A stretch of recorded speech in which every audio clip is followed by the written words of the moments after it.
Australia সফরে প্রথম 2 match হেরে ওয়ানডে সিরিজ আগেই হাতছাড়া করেছে ভারত। ফলে তৃতীয় ম্যাচ নিয়ম রক্ষার হয়ে দাঁড়িয়েছে এবং এই ম্যাচ জিতে ভারত মুখ রক্ষা করতে পারে কিনা সেদিকেই ছিল নজর।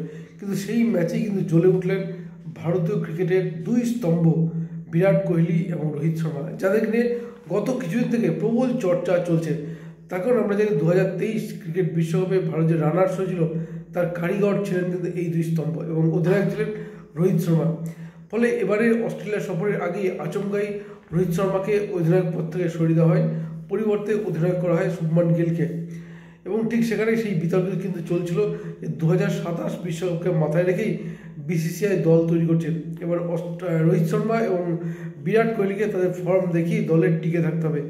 ফলে চাপ কিন্তু বাড়ছিল রোহিত শর্মা এবং বিরাট কোহলিদের উপরে।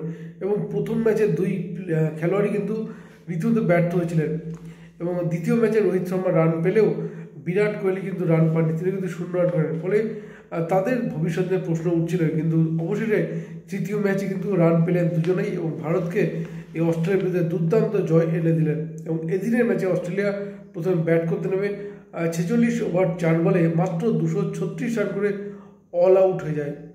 এবং অস্ট্রেলিয়ার এই রান করতে মিচেল মার্শ করেন 51 রান এবং ম্যাট র্যান্স করেন 56 রান এবং ট্রাভিস হেড করেন 29 রান। যদিও অস্ট্রেলিয়ার ওপেনিং কিন্তু খুব একটা খারাপ হয়নি, কারণ 2 ওপেনার ট্রাভিস হেড এবং মিচেল মার্শ দুর্দান্ত শুরু করেন এবং তাদের 61 রানের ওপেনিং পার্টনারশিপ মনে করা হচ্ছিল যে বড় স্কোর খাড়া করতে পারে অস্ট্রেলিয়া।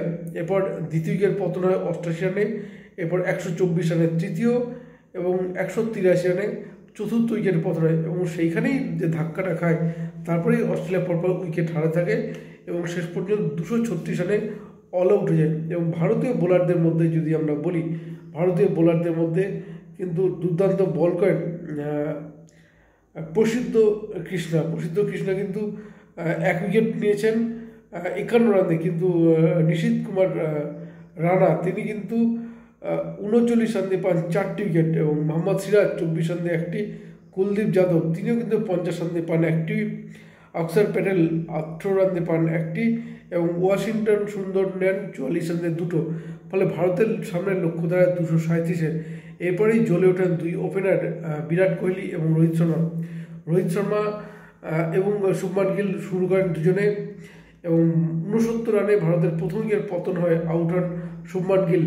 26 বলে 24 রান করে আউট হয়ে যান, মারেন 2টো 4 এবং 1টি ছক্কা এবং এরপরেই জুটি বাঁধেন বিরাট কোহলি এবং রোহিত শর্মা এবং তারা রীতিমতো অপরাজিত থেকে দলকে জয়ের লক্ষ্যে পৌঁছে দেন। রোহিত শর্মা 125 বলে 121 রান করে অপরাজিত থাকেন, মারেন 13টি 4 এবং 3টি বিশাল ছক্কা এবং বিরাট কোহলি 81 বলে 74 রানে অপরাজিত থাকেন এবং তিনি এই রান করতে পারেন 7টি 4 এবং দুজনে অপরাজিত থেকেই কিন্তু ভারতকে 38 ওভার 3 বলে 237 রানে পৌঁছে দেন এবং উইকেট হারায় কেবল শুভমান গিলের। ফলে ভারত কিন্তু এই ম্যাচ জিতে এবং এই ম্যাচ জয়ের সুবাদে 3 ম্যাচের ওয়ানডে সিরিজ 2-1-এ জিতল অস্ট্রেলিয়া। ফলে শেষ ম্যাচ জিতে ভারত কিছুটা হলেও মুখ রক্ষা করতে পারল। তার প্রধান কারিগর ভারতীয় ক্রিকেট দলের 2 প্রধান স্তম্ভ, যাদের ফর্ম নিয়ে তাদের অনুরাগীরা এমনকি ভারতীয়রা প্রত্যেক ভারতীয় বিচলিত ছিল যে বিরাট কোহলি এবং রোহিত শর্মা তারা আরও কিছুদিন খেলে যান, এটাই কিন্তু চাইছিলেন ভারতবাসী। বিরাট কোহলি প্রথম 2 ম্যাচ ব্যর্থ হলেও তৃতীয় ম্যাচে রান পেলেন এবং রোহিত শর্মা প্রথম ম্যাচে ব্যর্থ হলে দ্বিতীয় এবং তৃতীয় ম্যাচে দুর্দান্ত রান করে যে আগামী 27 বিশ্বকাপের লক্ষ্যে তারাও যে লড়াই করবেন তারই কিন্তু বার্তা দিলেন।